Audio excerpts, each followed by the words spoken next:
Welcome to the Startup Espresso. I'm Hall T. Martin, the host of the show, where we talk about raising funding for your startup and the time it takes to have an espresso. I hope you enjoy this episode. Hello, this is Hall T. Martin with the Startup Funding Espresso, your daily shot of startup funding and investing. Not all revenue is the same. Investors look at the characteristics of the business, which impacts the quality of revenue. Revenue that comes from a source that will sustain longer will have a higher value to investors. Here's a list of characteristics investors use to assess the value of a revenue stream. If the business has a sustainable advantage, then the revenue will have a high quality because it will reoccur longer.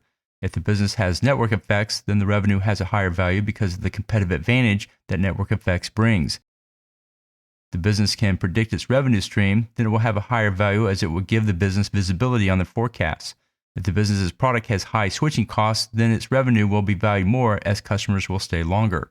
If the business has high customer concentration, then it will be at greater risk since the revenue relies on a small number of customers. If the company has high marketing spend, then it will reduce the value of the revenue as it's considered costly compared to revenue generated by organic demand. Thank you for joining us for the Startup Funding Espresso, where we help startups and investors connect for funding.